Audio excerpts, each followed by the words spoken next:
तहे दिल से यहाँ पे स्वागत। मैं हूँ नीलेश प्रभु, मोतीलाल नगर विकास समिति की तरफ से आपका सभी का स्वागत करता हूँ। अब हम प्रोग्राम शुरू करने जा रहे हैं।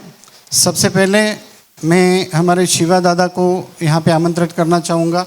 शिवा दादा प्लीज़ आइए। जोरदार एक बार तालियां हो जाए। प्लीज़ बैठिए सर। 2 मिनट।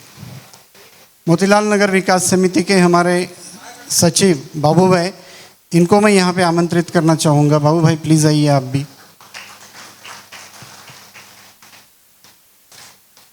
आज के हमारे इस कार्यक्रम में 2 विशेष अतिथि हमारे साथ हैं। मिस्टर संदीप कनगुटकर, आर्किटेक्ट और पीएमसी। मैं उनसे दरख्वास्त करूँगा, संदीप जी आप भी आ जाइए।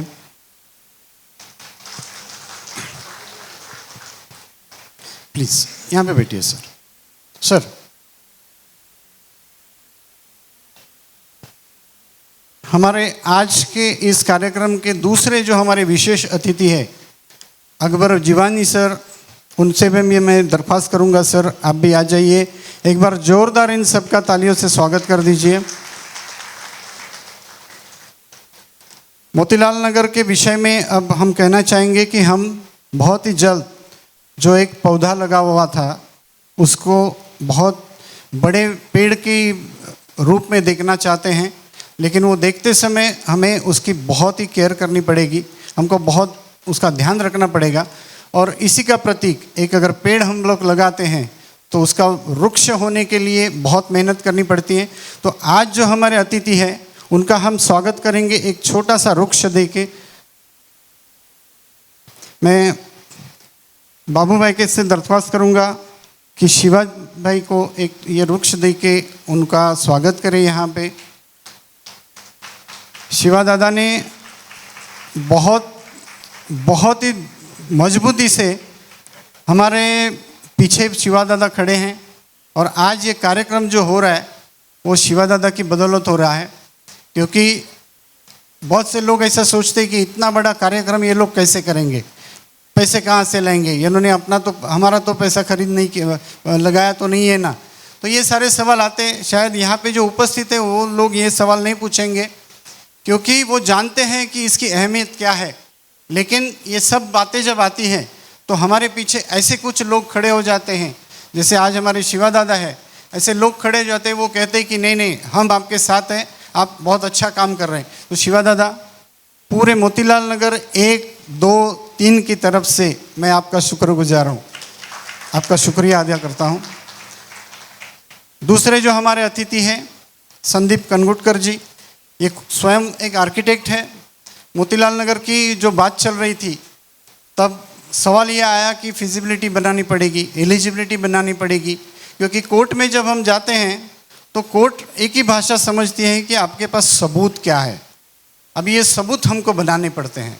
जब बात ये आई तो आर्किटेक्ट के लिए अगर हम फीस की बात करें तो इतनी मोटी फीस रहती है कि इतने साल तक शायद ना हम ना अन्य कोई ये फिजिबिलिटी रिपोर्ट बना ही नहीं पाए। लेकिन जब संदीप जी जैसे लोग खड़े हो जाते हैं और बोलते हैं कि भाई 3700 लोगों के घर का सवाल है, मैंने ये प्रोफेशन ही इसलिए लिया है कि मैं लोगों की मदद कर सकूं। और संदीप जी ने ये बीड़ा उठाया। उन्होंने बहुत ही कम समय में जब हमको कोर्ट में सबमिट करनी थी तो मोतीलाल नगर की फिजिबिलिटी बनाई।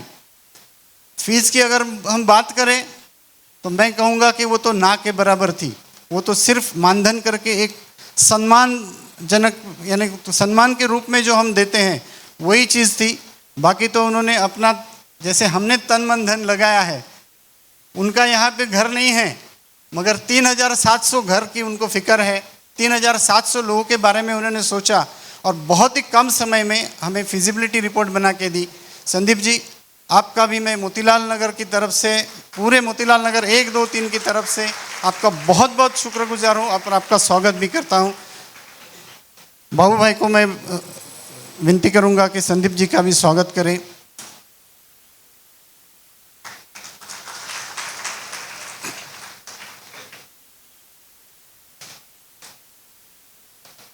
कुछ लोग प्रोफेशनल तो रहते हैं लेकिन जब लोगों के हक की बात आती है तब वो बड़े बोलते ना हिम्मत से बात करते हैं, बड़े हिम्मत से बात करते हैं। ऐसे ही एक व्यक्ति जिसका वीडियो आपने सभी लोगों ने देखा रहेगा, आज 3.5 साल से हम लोग एक छोटा सा एक चीज़ है, बहुत यानी अहम ऐसी चीज़ है, दिखने में बहुत छोटी है लेकिन उसका बेनिफिट बहुत बड़ा है। अभी ये बात मैंने काफ़ी सारे वीडियोस सुने हैं हाउसिंग रीडेवलपमेंट के बारे में, लेकिन आज तक ये बात किसी ने नहीं बोली थी। लेकिन एक वीडियो मैंने देखा जिसमें ये साहब ने बोला था, अब ये उनका ही वर्ड है तो मैं चाहूँगा कि वो खुद ही उससे प्रोनाउंस करे, मैं बाद में बोलूँगा उससे। अकबर भाई जीवानी जी आज हमारे यहाँ प्रेजेंट है। जैसे ये वीडियो मैंने देखा, उनको तुरंत फ़ोन किया और उनको बताया, सर जो चीज़ आपने बोली है वो हमारे लोगों को भी सुनाइए और इसकी अहमियत आप ही समझाइए, क्योंकि हम तो आर्किटेक्ट नहीं है, ना ही हम प्रोफेशनल हैं, हमारा तो प्रोफेशन अलग है। तो उन्होंने 1 मिनट भी नहीं लिया, उन्होंने बोला, नीलेश भाई अगर आप इतना सब कुछ कर रहे हैं तो हमारा भी कंट्रीब्यूशन ज़रूर होगा, हम आपके वहाँ पे आएंगे और लोगों को बताएंगे कि ये चीज़ है क्या, जिसे हम प्रोराटा कहते हैं, ये चीज़ है क्या। तो मैंने उनसे दरख्वास्त की कि आप आइए, 33/5 मोतीलाल नगर के लिए कैसे सूटेबल है ये आप ही बताइए। उन्होंने हमारी बात टाली नहीं और तुरंत हाँ कर दी और वो आज हमारे समक्ष खड़े हैं। अकबर भाई जीवानी जी, आपका भी मैं बहुत बहुत मोतीलाल नगर की तरफ से आपका स्वागत करता हूँ। रवि प्लीज़, बाबू भाई।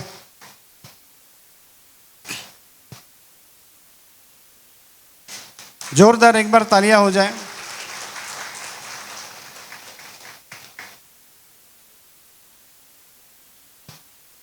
धन्यवाद। ये मोतीलाल नगर विकास समिति का कार्यक्रम है तो वहाँ पे भाषणबाजी नहीं होगी, हम सीधे टॉपिक पे आ जाते हैं। साथियों, हाल ही में माननीय उच्च न्यायालय ने अपना निर्णय सुनाया 6 अप्रैल को, और उसके बाद बहुत सारी चर्चाएं शुरू हुई है कि क्या होना है आगे, कैसे करना है। अभी हर बार मोतीलाल नगर विकास समिति क्या करती है कि जो हमारा अभ्यास है पिछले 12-13 साल से, बहुत गहराई से हम हर चीज़ बारीकी से उसका अभ्यास कर रहे हैं, और जब हम उसका अभ्यास पूरा करते हैं तो वो चीज़ आपके सामने लेके आते हैं और निर्णय भी आपसे ही लेते हैं कि हमको आगे क्या करना चाहिए, किस तरीके से जाना चाहिए। बहुत सी बार ऐसा होता है कि हम आपके ही सुझाव लेते हैं और वो सुझाव को फिर हम कानून में उसको कैसे बिठा सकते हैं इसकी कोशिश करते हैं और उसी तरह वो चीज़ें आगे लेके जाते हैं। तो ये जो अभी हाल ही में जो कोर्ट का निर्णय आया था तो उसमें कुछ चीज़ें ऐसी थी जो हमारे लिए बहुत पॉजिटिव है। साथियों, ये तो चिल्लाना बहुत आसान है कि कोर्ट ने हम पे अन्याय किया या फलाना पे हमें अन्याय किया, होता है, लेकिन जब न्यायपालिका न्याय करती है तो थोड़ा बहुत हमारे लिए भी कुछ छोड़ जाती है। वैसे ही हमारा ये जो ऑर्डर है, ये मेरे हाथ में ऑर्डर का कॉपी है, आप इसमें देख सकते हैं। ये 33 पेज नंबर 33 है, टोटल 36 पेज का ये ऑर्डर है, उसमें 33 पेज है। उसमें एक चीज़ लिखी हुई है, उसमें उन्होंने बोला है कि since mister Khambata the learned senior council has made a statement that DCR in relation to redevelopment by MADA, that is regulation 33(5), shall be stringently followed and all the occupants shall be given their due shares of rent, compensation and separate agreement। ये सबसे separate agreement की बात कर रहे हैं। उसमें जो अहम चीज़ है वो 33(5). अभी ये 33(5) क्या है, तो ये टेक्निकल टॉपिक है, इसीलिए हमने आज जो हमारे मेहमान यहाँ पे बुलाए, जो हमारे गेस्ट स्पीकर बुलाए हैं, उनको हमने सब्जेक्ट दिया है कि 33(5) पे आपको बात करनी है, आपको समझाना है ये 33(5) क्या है। तो सबसे पहले मैं अकबर जीवानी सर से मैं सवाल पूछूंगा। सर, ये 33(5) जो है वो 33(5) क्या है, और मोतीलाल नगर स्पेशली ये मोतीलाल नगर से रिलेटेड है या नहीं है? क्या मोतीलाल नगर की जो रीडेवलपमेंट है वो 33(5) के तहत होने वाली है, और अगर 33(5) के तहत होने वाली है तो इसका महत्व क्या है, और ये 33(5) क्या है, आप कृपया हमारे सारे दर्शकों को समझाइए। Thank you so much, thank you so much. So definitely हम क्या करते हैं, इसका प्रेजेंटेशन वो देंगे, उसके बाद मैं उनसे बाकी का सवाल पूछूंगा, और ऐसे सवाल है जिनसे आपका सभी को ये क्लियर हो जाएगा कि ये चीज़ क्या है। ठीक है sir, thank you so much. तो सर हम सामने बैठ के प्रेजेंटेशन देखते हैं, तब तक जीवानी साहब अपना प्रेजेंटेशन दे देंगे। Thank you. हेलो, चेक, आवाज़ आ रहा है पीछे?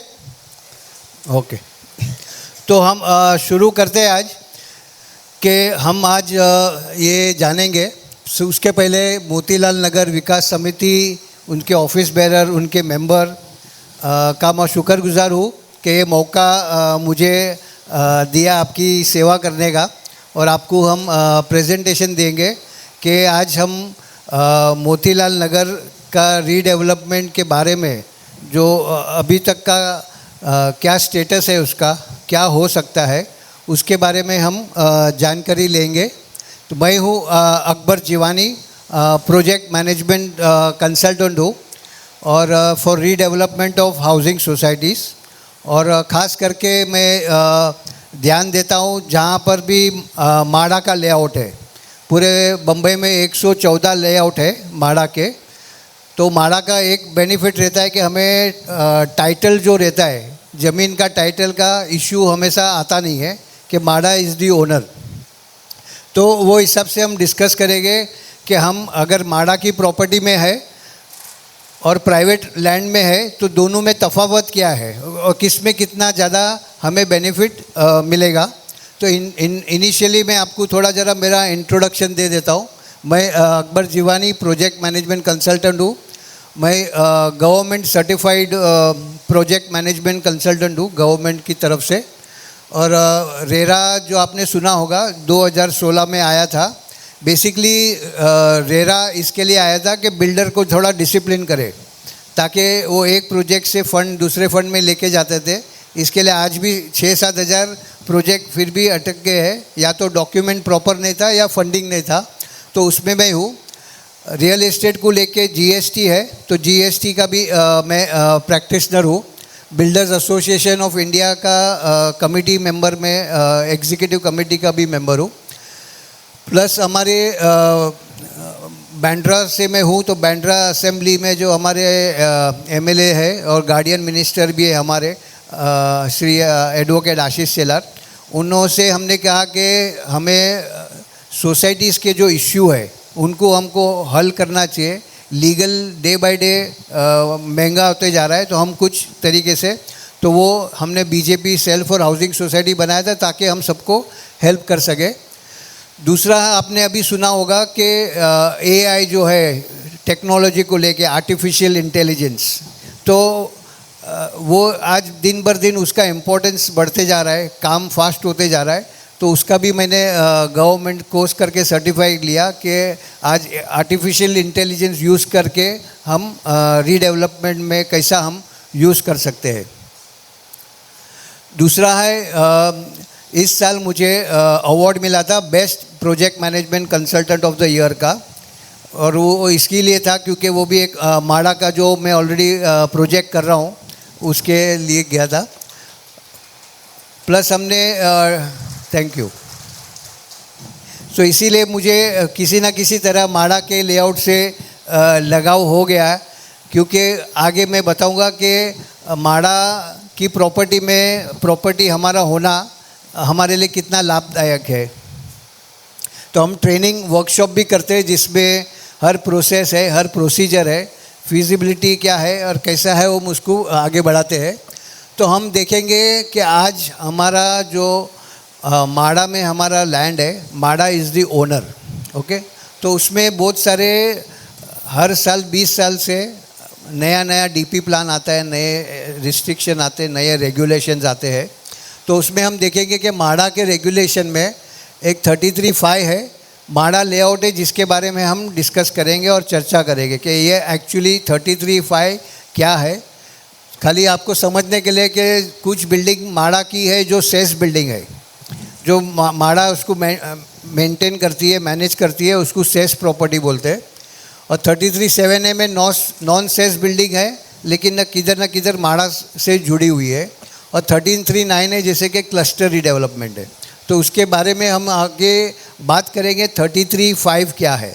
तो बेसिकली 33(5) है कि जो भी जगह है, लैंड है, प्रॉपर्टी है, वो अगर माड़ा की ओनरशिप की है, अभी माड़ा यानी महाराष्ट्र एरिया हाउसिंग डेवलपमेंट हम सब जानते हैं, it is a government body appointed by the state government. तो it is a government nodal agency जिनका हेतु है कि हम किसी तरह हाउसिंग सेक्टर को कैसा इम्प्रूव करें और हर एक को हम कैसा अच्छा घर मिले। जैसे कि हम हमेशा कहते हैं कि हर एक का हो एक सपना, एक घर हो अपना। तो उसी तरीके से हमको जानना है कि घर हमारा सही है कि नहीं, हमारा टाइटल सही है कि नहीं, वो हिसाब से हम आगे बढ़ेंगे। तो माड़ा का रेगुलेशन जो है वो क्या बोलता है, FSI for new housing scheme implemented by माड़ा। बेसिकली ये था economic section lower income group और मिडिल इनकम ग्रुप के लिए था, जिसका ग्रॉस FSI मिलता है 3। बेसिक FSI अभी मिलता है, माड़ा का प्लॉट है तो 3 है, और उसके आगे अभी क्या बेनिफिट मिलता है वो हम आगे दिखाएंगे। अगर क्लस्टर होता है या 4000 मीटर से बड़ा प्लॉट हो जाता है, हमारा मोतीलाल नगर 1, 2, 3 तो बहुत बड़ा है, तो उसको FSI मिलता है 4। ओके, तो basically for new development gross FSI is 3। अगर वो 4000 मीटर से बड़ा है तो उसको हम 4 FSI, ये माड़ा का रूल्स एंड रेगुलेशन है जिसमें गवर्नमेंट का पॉलिसी होता है। तो रीडेवलपमेंट होता है plot area for FSI, area of plot less area. तो हम पहला समझे कि FSI क्या है, फ्लोर स्पेस इंडेक्स कैसा कैलकुलेट होता है। तो जिसका एरिया, जो ज़मीन में आपका प्रॉपर्टी है उसको एरिया ऑफ द प्लॉट बोलते हैं, और उसके ऊपर आपका जो भी घर है, बिल्डिंग है या रो हाउस बना है, उसका जो एरिया है, जैसे ग्राउंड +1 या 2 है, 600 फुट का ग्राउंड फ्लोर है, फर्स्ट फ्लोर पे 600 है, तो उसका एरिया ऑफ द फ्लोर हम बोलते हैं 1200, और वो हिसाब से प्लॉट है हमारा। तो उसके हिसाब से ratio of area of the floor to the area of the plot, उससे हम FSI मिलता है। और सरल भाषा में बोलूँगा, अगर आपका 1000 स्क्वायर फुट का प्लॉट है और आपको अगर 1000 स्क्वायर फुट आपने बनाया है तो आपने 1 FSI यूज़ किया। अगर मैं आपको बोलूँ कि 3 FSI होएगा तो 1000 स्क्वायर फुट के प्लॉट में आपको 3000 बनाने मिलेगा। अगर मैं आपको बोलूँ 4 FSI है तो 1000 स्क्वायर फुट के प्लॉट में आपको 4000 बांधने को मिलता है। तो बेसिक ये अंडरस्टैंड, FSI ऐसा कैलकुलेट होता है कि एक प्लॉट पे आपको कितना ज़्यादा बनाने मिलता है। 1000 के ऊपर 2000 मिलता है, 3000 मिलता है, 4000 मिलता है, 5000 मिलता है। ओके, तो ये बेसिक कैलकुलेशन है। तो जैसे कि हर प्रॉपर्टी जो है, प्राइवेट लैंड भी है, पगड़ी वाले भी होते हैं, लैंडलॉर्ड सिस्टम जिसको हम बोलते हैं, प्राइवेट ओनरशिप भी होते हैं।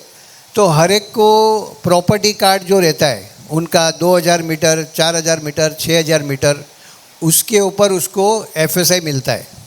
तो जैसे कि प्राइवेट लैंड रहेगा और वेस्टर्न सबर्ब में रहेगा तो उसको बेसिक FSI 1 FSI फ्री है।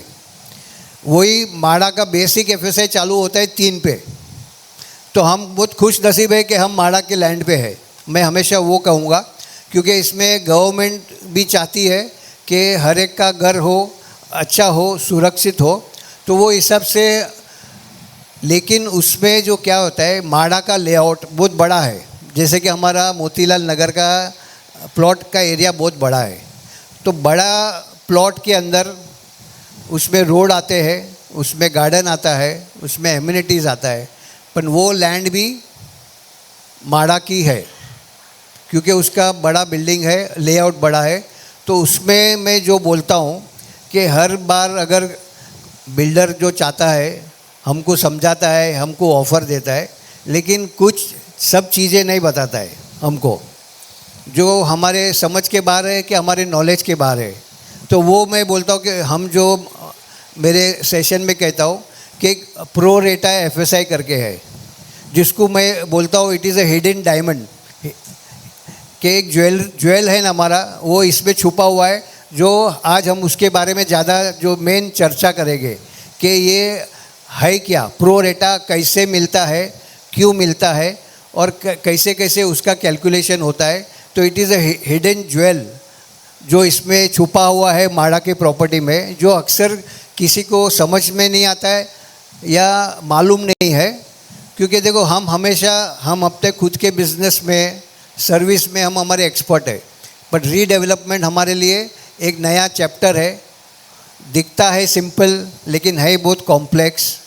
लेकिन अगर हमारा घर है वो हमारी ज़िंदगी की एक पूंजी है जिसके साथ हम खिलवाड़ नहीं कर सकते। तो उसको सुरक्षित बनाने के लिए, क्योंकि रीडेवलपमेंट में क्या होता है, आपका बिल्डिंग प्लान बनता है, बिल्डिंग टूटता है, आप घर के बाहर जाते हो और फिर राह देखते हो कि कभी मैं मेरे घर में वापस आऊँ। तो उसके लिए हमें थोड़ा अपना टाइम देना चाहिए उसको समझने के लिए, ताकि तुम भी किसी को समझा सको और तुम्हारे जहन में भी हो जावे कि रीडेवलपमेंट का कुछ चीज़ें मुझे जानना ज़रूरी है। तो वो हिसाब से ये प्रो रेटा FSI कैलकुलेट होता है। तो बेसिकली समझो कि एक लेआउट है 1 लाख स्क्वायर मीटर का, बराबर है। अभी इसका एग्जांपल मैं आपको देता हूँ कि ये 10,000 स्क्वायर मीटर का प्लॉट है। ये एग्जांपल बोलता हूँ, 10,000 प्लॉट में रिजर्वेशन है 1,000 स्क्वायर मीटर, ओके। तो बैलेंस हो गया 9,000 मीटर। अभी उसमें इंटरनल रोड है और एमेनिटीज़ है, पार्क है, गार्डन है, उसका है 4,000 स्क्वायर मीटर। तो हमारा नेट प्लॉट कितना हो गया, 5,000 स्क्वायर मीटर, ओके। अभी 5,000 स्क्वायर मीटर का हमको 3 FSI तो मिलेगा, लेकिन उसमें एडिशन कैसा होता है कि जो 4,000 प्लॉट है जो इंटरनल रोड्स में है, लेकिन उसका मालिक माड़ा है, जो कि माड़ा भी गवर्नमेंट का ही है, लेकिन उनका लेआउट में कोई भी रोड आया है, गार्डन आया है, तो उसको 4,000 मीटर है, उसका भी हम 3 FSI काउंट करते हैं। लेकिन वो किसको देवे और कैसा देवे। तो माड़ा का जो पॉलिसी है कि एक लेआउट में जितने भी जन रहते हैं, जिसका फ्लैट है, रो हाउस है, घर है, वो हम उसको टेनेमेंट्स बोलते हैं। जैसे कि अपने मोतीलाल नगर 1 और 2, 3 है, तो 1 में 2 to 5 टेनेमेंट्स है, ओके। तो ये हिसाब से जो 4,000 जो गार्डन में जाता है वो होता है 3 FSI से हो गया 12,000 स्क्वायर मीटर। अभी 12,000 स्क्वायर मीटर में किसको मिलेगा और किसको देना है वो हमें समझना है। तो ये 12,000, अभी समझो ये प्लॉट में 300 फ्लैट है, तो हम 12,000 को डिवाइड करेंगे 300 के साथ।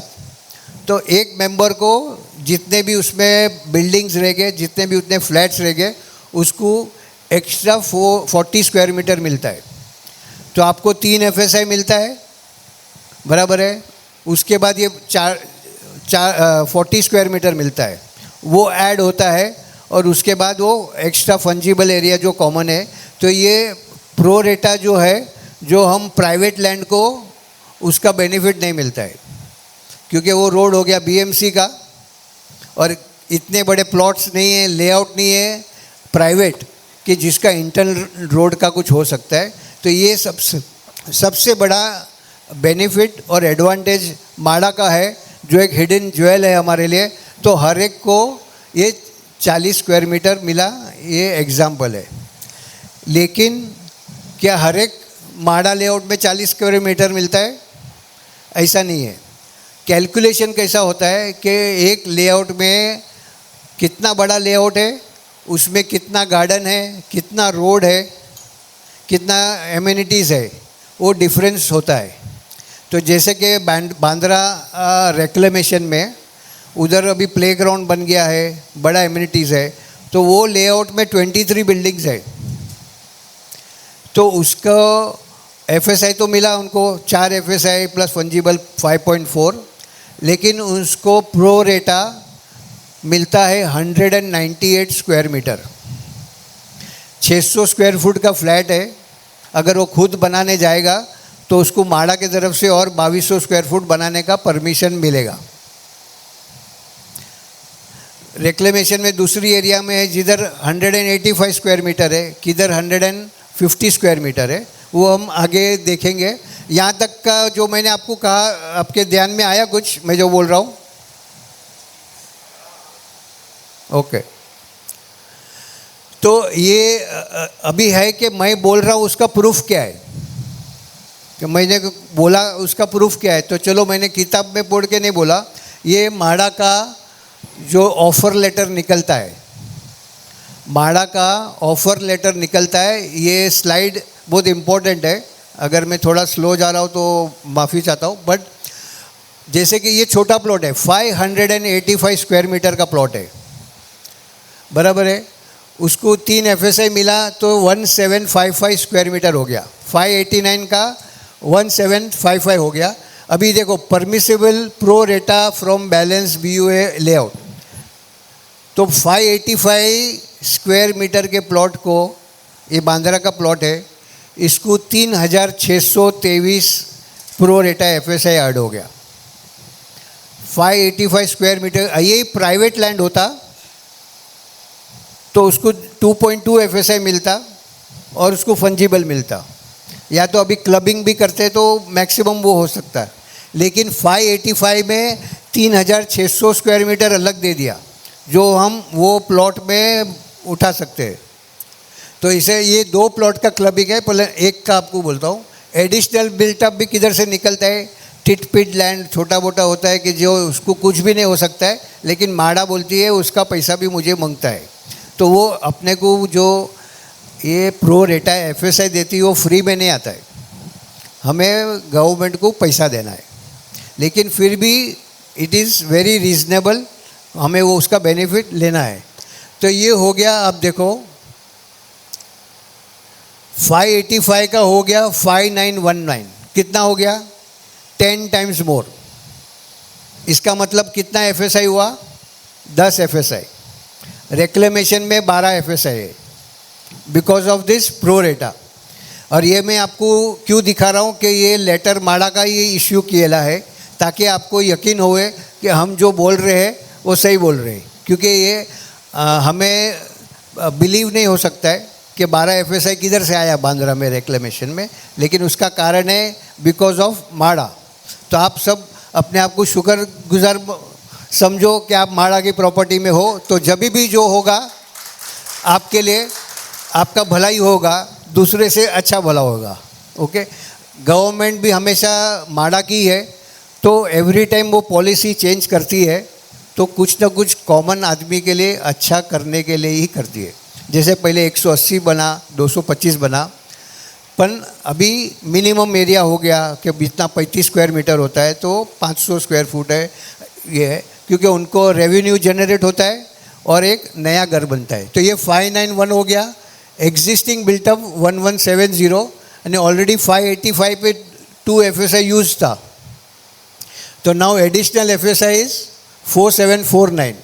अभी आप देखो 585 और 1200 मीटर, ये हो गया 1700 मीटर के प्लॉट पे, 1700 मीटर के प्लॉट पे 14,950 स्क्वायर मीटर मिला।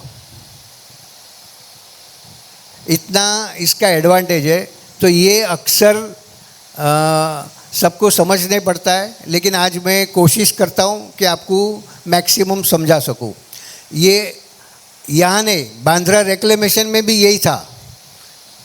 तो बिल्डर ने उन लोग को बोला 110% एडिशनल में दूंगा, तुम्हारा 600 है तो तुमको 700 और दूंगा।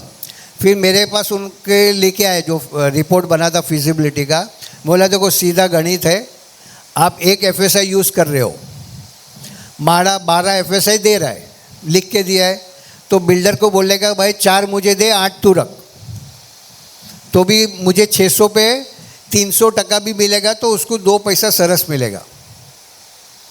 तो ये जाड़ा जाड़ा हिसाब है। तो हम आगे देखते हैं कि कैसा है।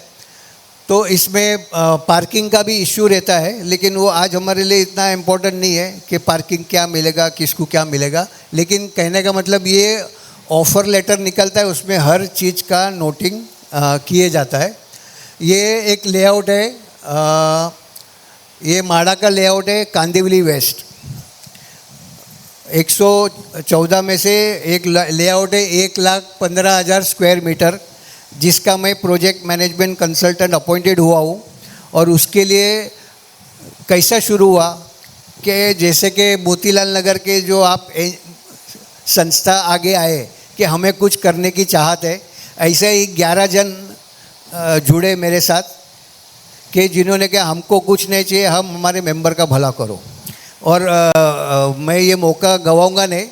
उसमें से जो 11 में से 3 जन यहाँ आए हैं, मैं उनको खाली रिक्वेस्ट करूँगा कि इन्होंने ट्रांसपेरेंसी रखा, ईमानदारी रखा कि हमको कुछ नहीं चाहिए, हमारे मेंबर को करो। तो मैं उनको खाली बोलूँगा अपनी जगह पे खड़े हो जाओ। सचिन भाई है, प्रशांत माजरेकर है और सतीश जी है। तो इसमें क्या होता है, काम करने को भी अच्छा आता है, काम करने को भी मज़ा आता है। वो हिसाब से ये लेआउट जो है कांदिवली वेस्ट में, जिसमें मैं already project management consultant appointed हूँ, ये अपना मोतीलाल नगर लेआउट है।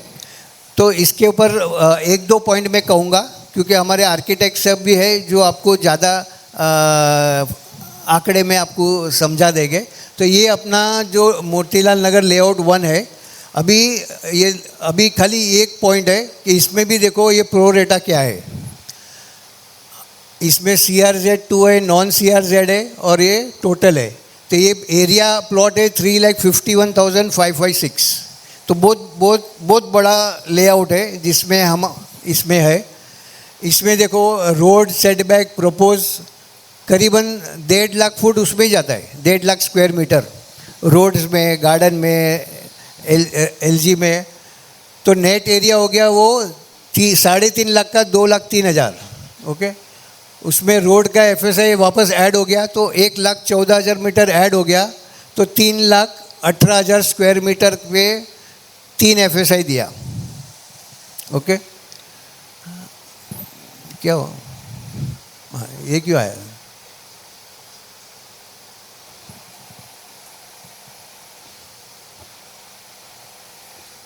ओके, सो ये हो गया 3,18,000। अभी इसमें 2 चीज़ है, CRZ2 नॉन CRZ। तो जब भी CRZ2 का एरिया है उसका 1.2 FSI 2019 में था, क्योंकि ये लेआउट है 2019 का।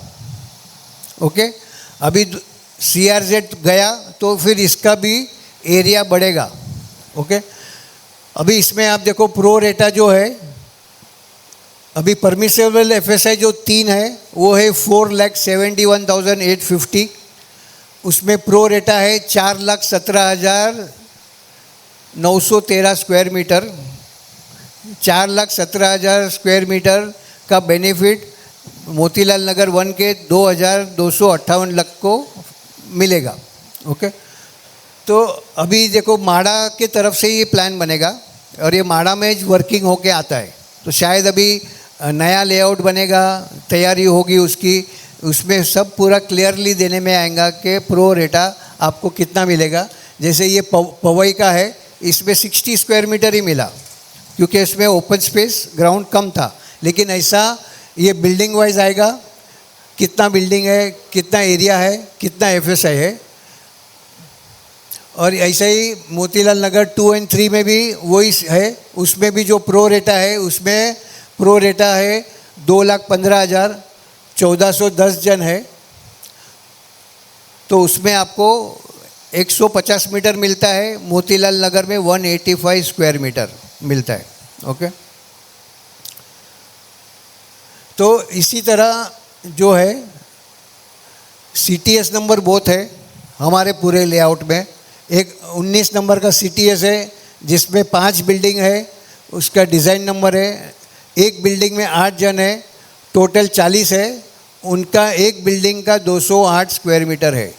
तो जैसे कि ओरिजिनल आपको 21 मीटर देने में आया था, फिर आपने 45 मीटर खरीदा है, बराबर, तो हो गया 65 मीटर। तो वो 65 मीटर है, लेकिन वो बिल्डिंग जैसे मैंने कहा था फ्लोर एरिया वो है 208।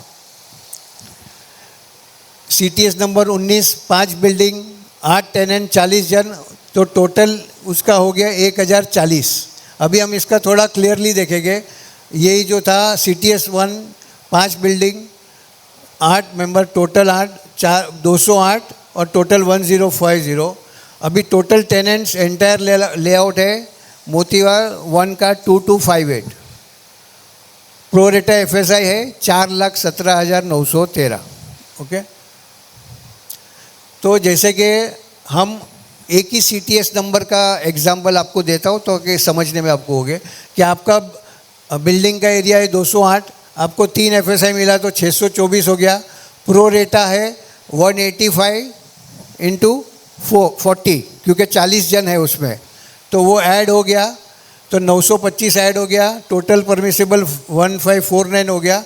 आपका एलिजिबिलिटी होता है 3,300 से 3,500 आता है। तो वो हिसाब से हम ये एलिजिबिलिटी है कि हमारा घर आज जो भी है आपका, हमको 3,500 तक माड़ा बनाने का परमिशन दे सकता है। लेकिन ये अगर हम अपने पैसे से हम बनाएंगे घर, अपना पैसा डालेंगे, लेआउट डालेंगे, परमिशन करेंगे, सब करेंगे, तो आपको ये घर बनाने मिलेगा। तो आगे आर्किटेक्ट सब आपको संभालेंगे, समझाएंगे कि अगर बिल्डर आता है, क्योंकि माड़ा ने भी कह दिया इतना बड़ा है, हमारा कैपेसिटी नहीं है, क्योंकि हमारा काम है सस्ते घर बनाना, सस्ता बेचना और वो हिसाब से चलना। तो वो हिसाब से हमें कितना मिलना चाहिए वो हमें समझना चाहिए। साउंड आता तो ये हो गया। इसमें शेयरिंग का भी है, वो आर्किटेक्ट संभालेंगे आपको। ये बेसिक होता है। आवाज़ बराबर है। तो बेसिकली ये तो खाली जैसे आपको समझाया, लेकिन इम्पोर्टेंट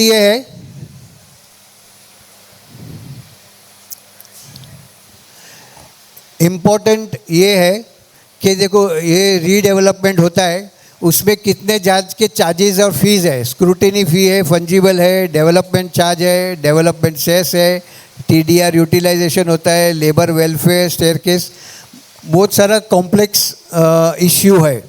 ओके, तो इसमें 2 रूट होता है कि या तो माड़ा को भी जो इतना बहुत FSI मिलता है तो हमको कुछ देना है, कुछ बिल्डर को मिलता है और कुछ माड़ा को देना है। तो ये पॉलिसी केस टू केस होता है कि या तो ज़्यादातर हम प्रीमियम भर लेंगे, हम आपको कोई माल नहीं देंगे, पर वो केस टू केस होता है, साइज़ के ऊपर होता है कि कैसा चलेगा।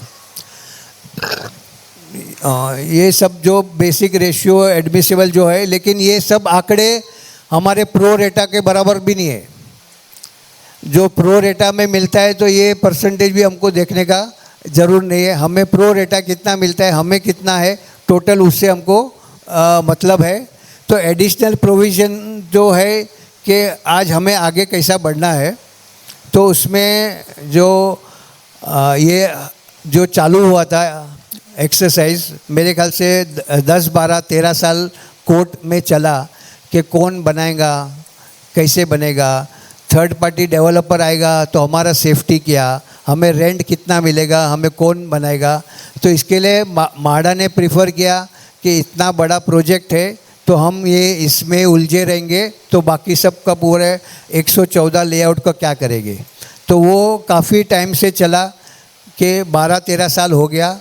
तो किधर तो हमारा कुछ वजन था कि 13 साल चला, नहीं तो कोर्ट बोल सकते कि नहीं माड़ा है, गवर्नमेंट है, उन्होंने जो डिसाइड किया वो सही है। लेकिन इतना साल लगाने के बाद भी कोर्ट ये समझने का कोशिश करता है कि रीडेवलपमेंट तो हर एक चाहते हो, सब लोग चाहते हैं कि नहीं। तो हमें तालमेल रख के इसका बेनिफिट कितना मिलता है वो हिसाब से हमको कदम कदम मिला के गवर्नमेंट को हमें प्रस्ताव रखेंगे कि हम कैसा करें। हमारे को इतना ही बोलना है कि हमारा न्याय दिया, बाकी कुछ हमको बोलना नहीं है। तो ये रीडेवलपमेंट होना है तो जज कोर्ट ने भी ऑर्डर दे दिया, लेकिन कुछ बातें थी तो 2013-2014 की, तो उसको हमको रिवाइज करके हमें फिर से एक नया एप्लीकेशन समझ के हमें आगे बढ़ना है। तो ये मेन जो मेरा हेतु था, जैसे नीलेश भाई ने मेरे को फ़ोन किया कि आपका जो एक शब्द था कि डायमंड है प्रो रेटा, क्या आप कबूल करते हैं ये डायमंड है हमारे लिए? अभी आर्किटेक्ट सर आपको ये समझाएंगे कि ये आंकड़े कैसे चलते हैं, कैसे ऊपर नीचे होता है। फिर उनका हम समझने के बाद हम आगे चर्चा करेंगे कि हमें आगे कैसा बढ़ना है। हमें किसी से लड़ाई नहीं करना है, हमें किसी को आंदोलन नहीं करना है, हमें कुछ नहीं करना है, क्योंकि गवर्नमेंट आज चाहती है कि सबका घर अच्छा बने। क्योंकि अभी गवर्नमेंट क्या चाहती है कि अभी हम मेट्रो जो चालू हुआ है, तो वो एक दूसरा आपको पॉइंट देता हूँ। मैं आपकी उम्मीदें नहीं बढ़ाता हूँ, लेकिन आपको प्रैक्टिकल बताता हूँ कि जो ट्रांजिट ओरिएंटेड डेवलपमेंट, ये एक नया पॉलिसी निकला है, TOD जिसको बोलते हैं, ट्रांजिट ओरिएंटेड डेवलपमेंट। उसका मेन हेतु गवर्नमेंट का क्या है कि कहाँ पर भी मोनो रेल स्टेशन है, कहाँ भी मेट्रो स्टेशन है, उसके 500 मीटर में जितना भी रीडेवलपमेंट होता है तो एरिया के हिसाब से उसको और एक FSI दो, उसको और 2 FSI दो। ओके, जैसे कि हमारा एरिया बहुत बड़ा है तो वो 3 FSI 7 FSI तक भी जा सकता है, लेकिन हम मांगेंगे तो कुछ मिलेगा। तो ऐसा है ना, हम आसमान से टपकेंगे खजूर पे अटकेंगे, ऐसा कहावत मैंने सुना था। तो हम कोशिश करेंगे, क्योंकि हमारा ध्येय यही होना मांगता है, पूछने में क्या हर्ज है, पूछने में क्या हर्ज है, और हम प्यार मोहब्बत से करेंगे तो गवर्नमेंट सुनने की तैयारी है। आज जो बोलते हैं हम, तो वो हिसाब से उसमें 3 का 7 FSI तक भी जा सकता है। तो ये दूसरा पॉइंट होगा कि हम रजूआत करेंगे। MMRD है, उसका हेतु एक ही है गवर्नमेंट का कि हम हज़ारों करोड़ रुपया स्पेंड करते हैं मेट्रो में, हज़ारों करोड़ जाता है मेट्रो में कि स्टेशन नहीं जाना पड़ता है, तुम घर के नीचे उतरो तुम्हारे को ट्रेन, तो उसका कॉस्ट कभी कवर होगा जब ज़्यादा से ज़्यादा लोग वो यूज़ करेंगे मेट्रो ट्रेन। इसलिए जितने नज़दीक है उसको FSI एक्स्ट्रा दे के लंबी बिल्डिंग बनाओ। यही मेट्रो अगर आप धानुकरवाड़ी स्टेशन में उतरेंगे तो उसको लग के 57 माले का बिल्डिंग है। हाँ, 57 माले का बिल्डिंग खाली पेपर पे नहीं है, बिल्डिंग बन गया, IOD आ गया, CC आ गया, कंप्लीट हो गया, लोग रहने को आ गए उधर। तो ये बेनिफिट, एडिशनल बेनिफिट मिलते जाएंगे, लेकिन अल्टीमेटली हमें संभलना है कि चलो हमारा रीडेवलपमेंट हमारे जीते जी लाइफ में एक बार ही होता है, तो उसको हम जल्द से जल्द करें और कुछ संभल के करें कि क्या हमें मिलता है और आगे हमें क्या है। तो अभी मैं ये सेशन अभी एंड करता हूँ, लेकिन आर्किटेक्ट सर का होने के बाद हम उसके ऊपर सवाल जवाब है या उसके आगे क्या करना है वो है। आज हम सुन लिए, थोड़ा बहुत समझ लिए, आगे क्या करना है वो संस्था डिसाइड करेंगे। Thank you very much. धन्यवाद सर, एक बार जोरदार तालियां हो जाए सर के लिए, क्योंकि ये जो हिडन ज्वेल है सर, ये केवल और केवल मोतीलाल नगर विकास समिति ने 3.5 साल के मेहनत के बाद यहाँ पे लेके आए हैं हम आपके लिए। तो क्या आप मानते हैं ये सही में एक हीरा है? प्रोराटा सही में हीरा है? हाथ ऊपर करके बोलिए सर, दोनों हाथ उठाइए, ये सही में एक हीरा है। ये कई सालों से हम इसको खोज रहे थे और इसको लेके आए थे, लेकिन आज आपने जिन्होंने इसे हीरा ये नाम दिया, हिडन ज्वेल, इनके मुंह से आपने सुना sir. Thank you so much. आपका ये अनमोल जो आपने आज रतन दिया है हमको, हम उसको पूरा लेके आने की पूरी कोशिश करेंगे। इसके लिए हम एक साथ हो जाएंगे एक साथ। वेरी जोरदार हाथ उठाए, मैं जब भी बोलूंगा जरा एकदम जोरदार हाथ उठाइए सर। बहुत बड़ी चीज हम लेके आए, और साथ में सर और एक चीज लेके आए, वो क्या है? मेट्रो जा रही है ना, बाजू से पूरा मोतीलाल नगर को लेके जा रही है मेट्रो, बराबर? तो ये हमारा हक है, हमको मांगना चाहिए हमारा हक। वेरी गुड, जोरदार एक बार फिर से सर के लिए तालियां बजाइए। प्लीज सर विराजमान हो जाइए।